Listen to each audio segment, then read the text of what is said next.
أعوذ بالله من الشيطان الرجيم بسم الله الرحمن الرحيم والصلاة والسلام على أشرف المرسلين سيدنا محمد صلى الله عليه وسلم رب اشرح لي صدري ويسر لي أمري واحلل عقدة من لساني يفقه قولي سدد لساني نوّر جناني صفي أماني وزد برائي. Chers frères musulmans, assalamu alaikum wa rahmatullah. Je suis Serigne Saliou Fall, professeur d'arabe. J'ai un grand plaisir de vous présenter pendant le mois de Ramadan un cours axé sur la lecture du Coran. Nous sommes en collaboration avec votre chaîne préférée, OK Africa, ainsi que l'Institut africain de management, IAM, dont le président directeur général, que je remercie au passage, a bien voulu mettre les locaux à notre disposition pour cet effet. La lecture du Coran qui est un devoir pour tout musulman. Le prophète sallallahu alayhi wa sallam nous dit dans un hadith très célèbre: Talabul ilmi faridatun ala kulli muslimin wa muslima. La quête du savoir est une obligation pour tout musulman et pour toute musulmane. Pour nous inciter à nous intéresser davantage sur la lecture du Coran, il dit dans un autre hadith rapporté par Muslim: lisez le Coran car le jour de la résurrection, il viendra intercéder en faveur de ses lecteurs assidus. Toujours sur les mérites de la lecture du Coran, le prophète de l'islam, paix et salut sur lui, nous dit dans un autre hadith: celui qui lit une lettre du Coran acquiert une dizaine de récompenses auprès de Dieu. Le prophète ajoute: je ne dis pas que Alif Lam Mim est une lettre, mais Alif est une lettre, Lam est une lettre et Mim en est une autre. Donc, celui qui lit Alif Lam Mim, rien que ce mot, obtient auprès d'Allah une trentaine de récompenses. Cette générosité de Dieu, quand il s'agit de récompenser les lecteurs du Coran, on ne la trouve nulle part ailleurs. Mais il ne s'agit pas simplement de s'intéresser à la lecture du Coran et d'essayer de le lire par tous les moyens. Certains musulmans, poussés par leur forte volonté de lire le Coran, essayent de le lire en d'autres langues par la transcription. Alors que si vous lisez le Coran par la transcription, c'est-à-dire par une autre langue que l'arabe, vous risquez de commettre des erreurs, surtout de prononciation, qui peuvent aller jusqu'à la déformation du sens des propos de Dieu, ce qui me paraît extrêmement dangereux et qu'il faut éviter à tout prix.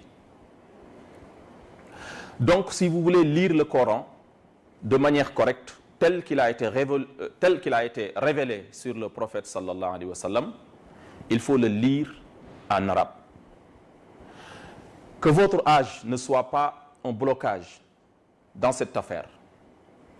Vous êtes jeune, vous êtes adulte, vous êtes du troisième âge, le programme vous convient tous.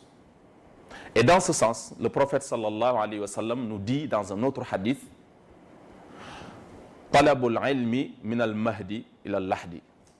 La quête du savoir commence du berceau jusqu'à la tombe. C'est vrai qu'on a tous dépassé l'étape du berceau, mais on n'est pas encore à la tombe. Donc, entre le berceau et la tombe, il y a toujours un temps pour l'acquisition de connaissances nous permettant de lire le Coran correctement. Et notre objectif est de vous aider pour rendre cela possible. Et avec la volonté qu'il faut et les efforts nécessaires, tout est possible. Ainsi, pour atteindre une cible plus large, nous avons choisi le français comme langue d'apprentissage, d'autant plus que le programme tel qu'il a été conçu constitue une sorte de transposition de vos connaissances du français vers l'arabe, non pas dans l'objectif de lire l'arabe en tant que langue, mais de lire l'arabe afin de pouvoir lire le Coran parce que le Coran a été révélé en arabe. Pour être le plus inclusif possible, nous allons commencer par la base, c'est-à-dire par l'alphabet arabe.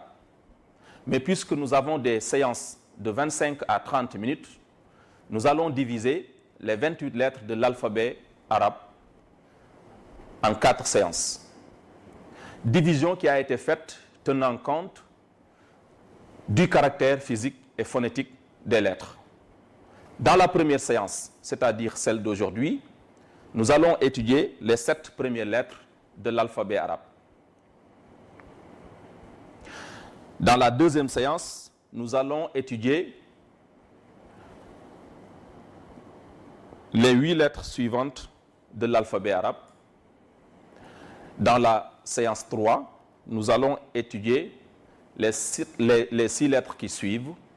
Et dans la 4e séance, qui nous permettra de boucler l'alphabet arabe, nous allons étudier les 7 dernières lettres de l'alphabet arabe. Et dans d'autres séances qui suivent, nous allons voir d'autres aspects qui, avec les 28 lettres de l'alphabet arabe, nous permettront de lire le Coran correctement et en arabe tel qu'il a été révélé sur le prophète sallallahu alayhi wa sallam. Sans tarder, nous allons commencer par la première séance, les 7 premières lettres de l'alphabet arabe.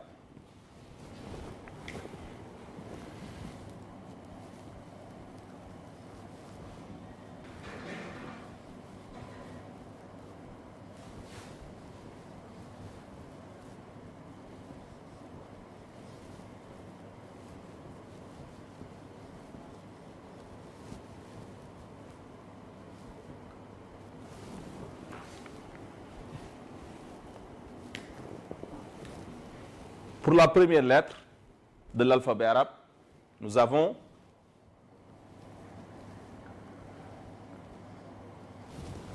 alifun. Nous avons alifun, mais c'est la lettre qui s'appelle alifun. Donc, pour faciliter la lecture, nous allons utiliser les lettres non pas par leur nom, mais par leur son. C'est-à-dire que cette lettre qui s'appelle alif va être accompagnée de la voyelle A pour sa lecture. Donc, pour les 28 lettres que nous allons étudier, à chaque fois, nous allons ajouter la voyelle A. Et retenez qu'en arabe, il y a 3 voyelles brèves, c'est-à-dire les voyelles où la prononciation est courte. Nous avons le fatha, qui se représente ainsi et qui se lit A. Le kasra, qui se représente ainsi et qui se lit I. Le damma, qui se représente ainsi et qui se lit O. Le fatha, un trait en haut de la lettre.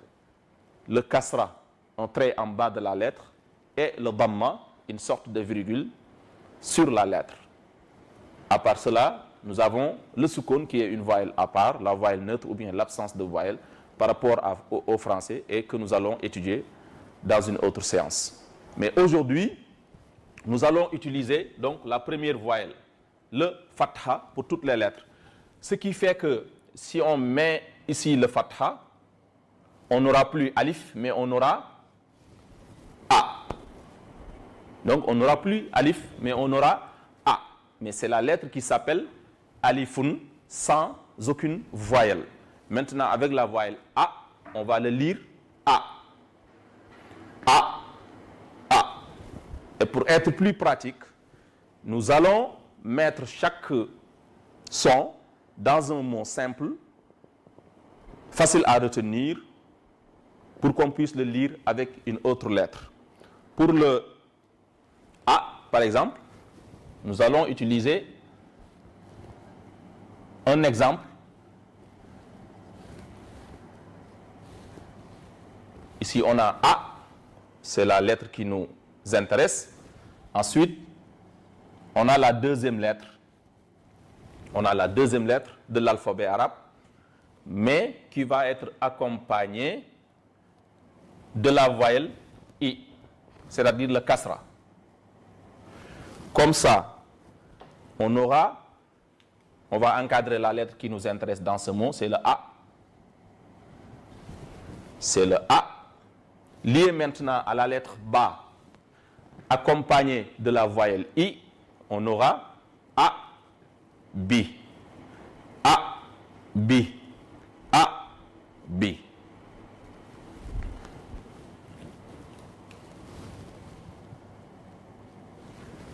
Deuxième lettre de l'alphabet arabe. La deuxième lettre s'appelle Ba'un. Ba'un. Sans voyelle, la lettre s'appelle Ba'un. Si on y ajoute maintenant la voyelle A, ça ne va pas rester Ba'un, mais ça va devenir Ba. C'est comme en français. On a par exemple B-A égale Ba. B-A égale Ba. Donc on a ici Ba. Pour mettre cela en pratique, nous allons voir un exemple comme Ba.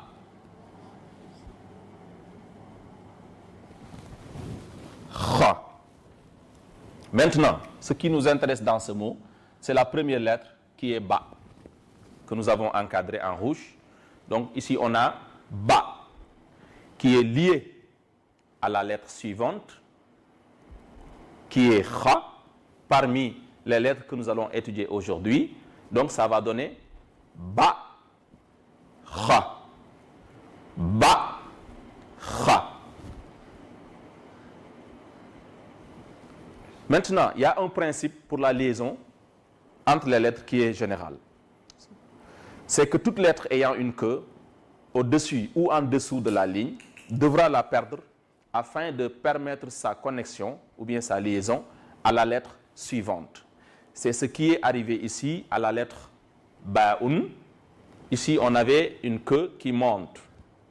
Maintenant, si on la lie à une autre lettre, à la lettre qui suit, qui est le Kha, donc la queue doit disparaître pour qu'on puisse le lier à la lettre suivante.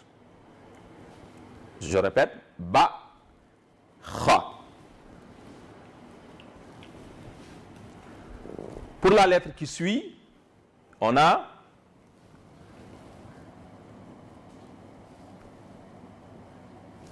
Ta'un. Je répète, Ta'un. C'est le nom de la lettre. Et par rapport au français, ça équivaut à la lettre T. Comme en français, si on a T, la lettre T, plus la voyelle A, on aura Ta. Je répète, Ta. Ta. Ta. Pour avoir un exemple par rapport à ce son, on peut mettre Ta en première position, suivi de la lettre Ba'un, qui est la deuxième lettre par rapport à la liste de l'alphabet arabe. Ensuite, nous allons mettre la voyelle A sur cette lettre, ce qui va donner Ba. Comme ça, on aurait Ta, Ba, Ta, Ba, Ta, Ba. Ou bien, on peut mettre la voyelle OU. Si on veut, on peut mettre la voyelle OU, par exemple, pour avoir un mot en français que nous avons transcrit en arabe, pour avoir Ta, Bou. Ici, c'est la voyelle OU, donc la troisième voyelle qui se lit OU. On a ici Ta, Bou. Ta, Bou. Quatrième lettre, c'est la lettre Tha'un. Tha'un. Donc pour la première fois, on rencontre un son qui est étranger par rapport à la langue française, la langue que nous utilisons pour étudier. On sait que Alifun équivaut à la lettre A par rapport au français, Ba'un équivaut à la lettre B, ta'un correspond à la lettre T, mais à partir de la quatrième lettre, on n'a pas de correspondance en français.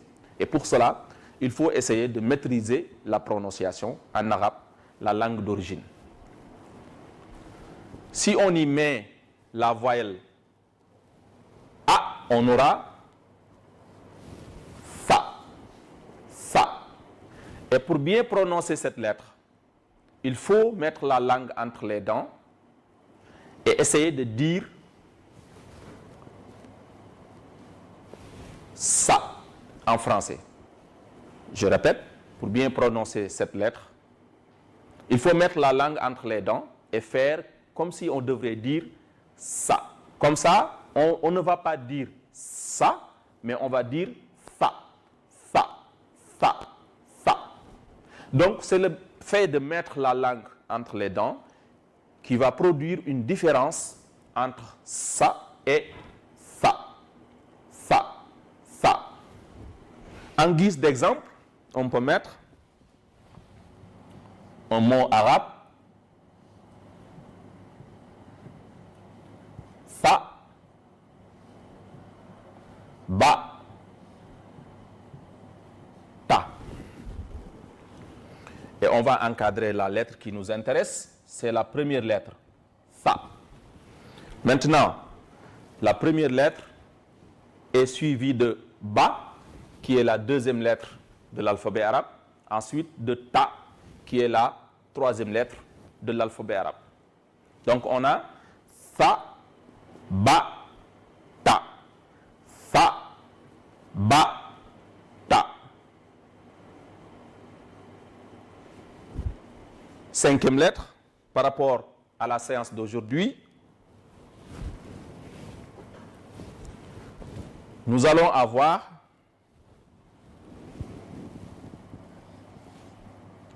la lettre Jim, Jimun. Cinquième lettre, on a Jimun. Donc le nom de cette lettre, c'est Jimun. Mais si on y ajoute la voyelle A, on n'aura plus Jimun, mais on aura Ja. Ja. Ja. C'est vrai qu'en français, cette lettre n'a pas de correspondance en tant que lettre de l'alphabet français, mais avec la combinaison DI, on peut avoir quand même le son Dieu qui correspond à cette lettre, à ce son. Dieu. Donc, Ja, pour avoir un exemple par rapport à cette lettre, on peut mettre Ja. On peut mettre Ja, suivi de la lettre Ba. Ensuite, on aurait Ja, Ba. Ja, Ba. Maintenant, la forme de cette lettre dans son état initial est différente de sa forme quand elle est liée à une autre lettre.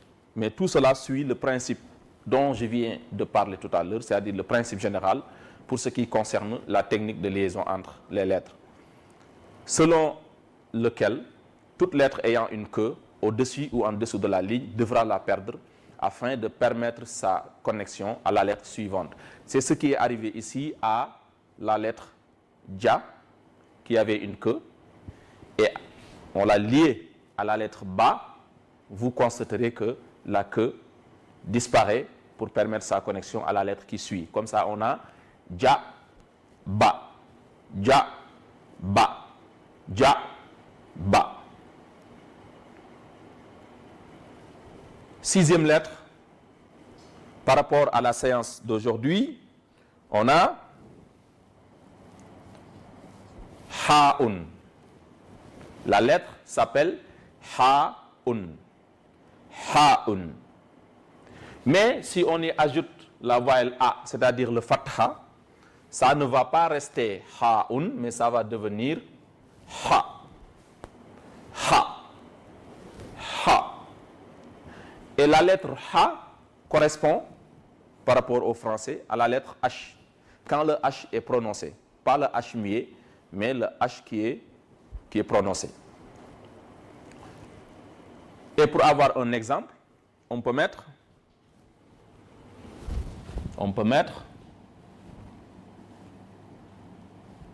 ba,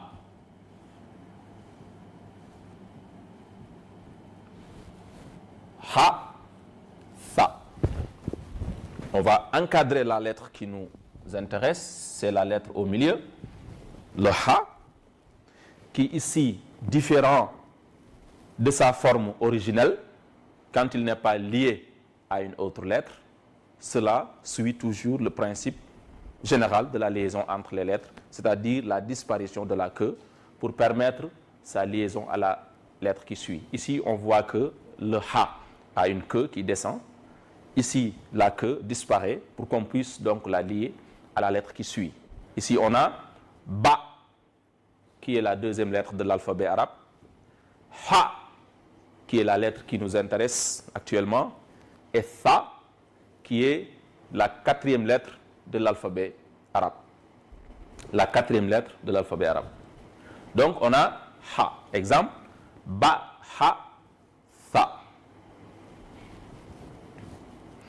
La lettre suivante, on a khaun. Khaun, c'est le nom de la lettre. La lettre s'appelle khaun. Et dans son état originel, c'est-à-dire sans voyelle ni quoi que ce soit, la lettre se forme ainsi. Si on y ajoute maintenant la voyelle A, le fatha, ça va devenir kha. Kha. Kha.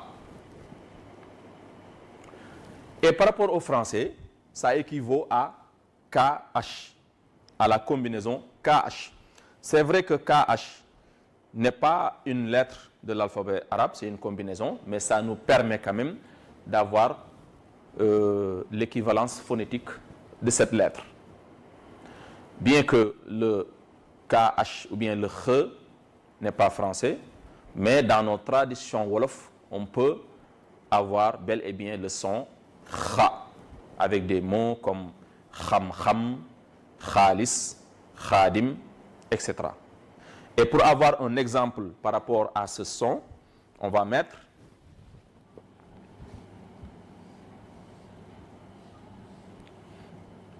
Kha, Bou, Sa.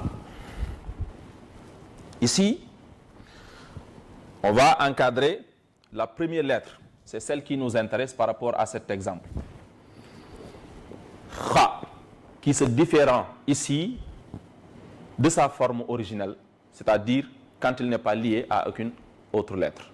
Ici, on voit que sa queue disparaît ici parce qu'on a besoin de lier cette lettre à la lettre qui suit, qui est le ba, deuxième lettre de l'alphabet arabe. Ensuite, le tha, qui est la troisième lettre de l'alphabet arabe. La quatrième lettre, excusez-moi. Vous verrez que ici, la lettre tha revient souvent parce que ici, on a tha. Quand il s'agissait d'étudier tha en tant que lettre de l'alphabet arabe, on a encore, donc ça donne tha, ba, ta. On a encore tha quand il s'agissait d'étudier le ha. Et dans l'exemple, on a inclus tha. Ça fait ba, ha, tha. Ensuite, dans le dernier mot, on a encore tha en dernière position. Pourquoi cette lettre revient souvent dans nos exemples? C'est parce qu'elle se singularise par rapport à ce lot de lettres que nous étudions aujourd'hui. C'est la seule lettre qui n'a pas de correspondance phonétique ni en français ni en wolof. Parce qu'ici on a tha. Dans la langue française, on ne trouve pas le son tha.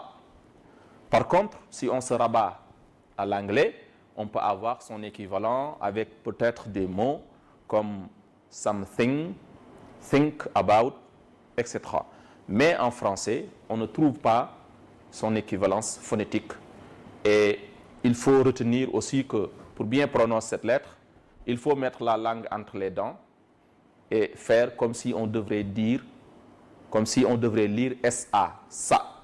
Comme ça, on ne va pas dire ça, mais on va dire ça, ça, ça. Donc ici, on a kha, bou, suivi. Donc le kha est suivi de la lettre ba, qui a la voyelle O, le damma, qui a le damma.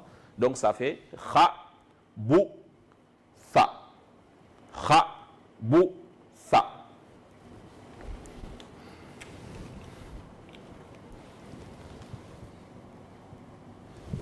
C'était ça donc, les 7 premières lettres de l'alphabet arabe que nous devons étudier aujourd'hui. Et après cela, nous allons voir d'autres aspects de ces lettres. Parce que si vous voyez, vous remarquerez qu'ici, il y a des lettres qui se ressemblent physiquement et d'autres aussi peuvent se ressembler phonétiquement. Nous allons relever ça. Il faut faire attention. La première lettre, le alif, ou bien le A avec la voyelle A, ne se ressemble à aucune autre lettre ici, ni du point de vue physique, ni du point de vue phonétique. Mais ce n'est pas le cas pour ce qui suit, c'est-à-dire pour les lettres qui suivent. On voit que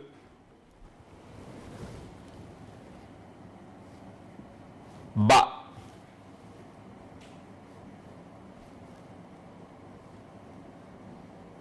ta et sa, ba, ta et sa se ressemblent physiquement. Mais ba n'est pas ta. Ta aussi n'est pas sa. Donc ce sont 3 lettres qui s'écrivent de la même façon, qui ont le même corps, le même physique, mais il y a toujours les points qui nous permettent de faire la différence entre elles. Pour le ba, on a un point et qui se trouve en bas. Pour le ta, on a 2 points en haut. Et pour le sa, on a 3 points en haut. Donc les points sont tellement déterminants ici pour pouvoir distinguer les lettres. On va dire la même chose des 3 lettres qui suivent. On a kha, excusez-moi, on a ja, on a ha et kha. Ja n'est pas ha n'est pas kha aussi.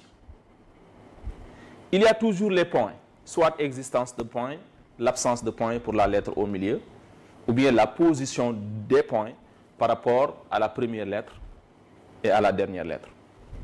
Pour le ja, on a un point en bas, le ha n'a pas de point et le kha a un point en haut. Donc ce sont toujours les points qui nous permettent de faire la différence entre ces lettres qui se ressemblent physiquement. On peut voir maintenant s'il y a une ressemblance phonétique. Peut-être s'il y a ressemblance phonétique ou bien 2 lettres qu'on peut confondre phonétiquement, ce serait peut-être entre A et Ha. Peut-être phonétiquement, on peut confondre entre A et Ha, bien que les 2 sons ne se ressemblent pas tellement, mais quelqu'un qui est débutant, il peut avoir du mal à différencier A et Ha du point de vue phonétique. Donc, soyez vigilants, A n'est pas Ha. Ensuite, peut-être, on peut relever une ressemblance phonétique, mais dans une moindre mesure, entre ta et sa. Entre ta et sa. Donc ta n'est pas sa phonétiquement. Entre ta et sa, on avait déjà relevé la ressemblance physique entre ces 3 lettres, ba, ta, sa. Mais du point de vue phonétique aussi, même si la ressemblance n'est pas aussi grande, on peut, en tout cas certains, peuvent avoir tendance à confondre phonétiquement ta et tha. Ta, tha.